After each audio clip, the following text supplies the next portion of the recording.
Imagine a world where every football team plays the same way. No variation in formation, no tactical genius, just 11 players on the field, kicking a ball. Sounds boring, doesn't it?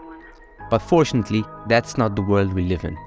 Football is a game of strategy and tactics, and one of the most important decisions a coach can make is what formation they choose to play. As with anything, defensive formations in football have been the subject of much debate and discussion over the years.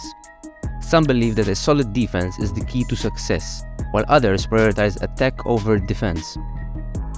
But what is the truth about defensive formations in football?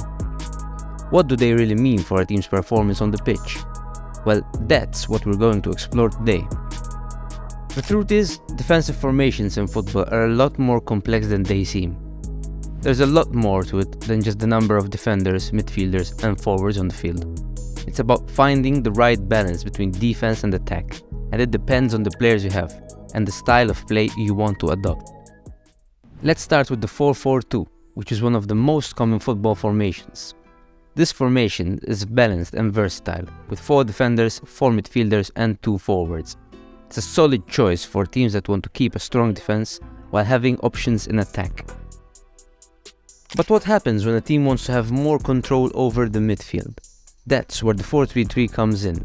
This formation has 3 central midfielders, allowing a team to dominate the middle of the field and control the pace of the game. However, this can leave a team vulnerable to counterattacks from wing plays, being that the lateral defenders would have little to no cover. If a team wants to be more attacking, they might opt for 3-4-3. This formation has 3 defenders, 4 midfielders, and 3 forwards, giving a team a lot of options in attack. However, this formation can be risky as it leaves the team exposed at the back, with only 3 defenders to protect the keeper.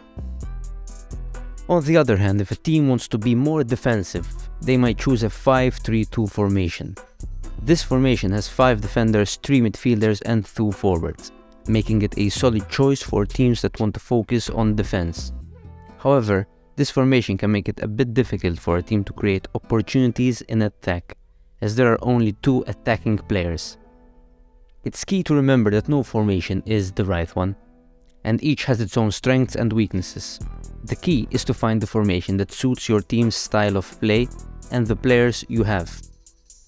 For example, a team with strong defenders might be better suited to a 5-3-2, while a team with creative midfielders might be better suited to a 4-3-3. Another thing to consider is the opposition. Teams will often switch up their formation depending on who they're playing against. For example, if a team is playing against a team with a strong attack, they might opt for a more defensive formation to try and contain them. At the end of the day, the best managers will tell you that it's not just about the formation, it's about how the players execute it on the pitch. A good formation is just a starting point, and it's up to the players to make it work. It's about the movement, the communication, and the understanding between the players. The formation is only as good as the players make it. So whether you're a fan of attacking football or defensive football, it's important to appreciate the role that formations play in the game.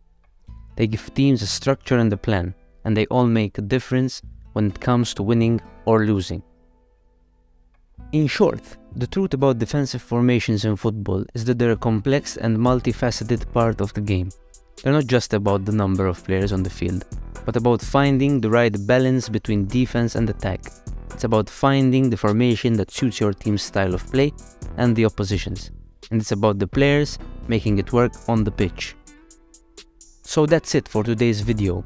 I hope you enjoyed it and learned something new about defensive formations in football. If you did, make sure to hit the like button and leave a comment below. And if you're new to the channel, make sure to hit the subscribe button to stay up to date with all of our latest videos. Thanks for watching and see you next time.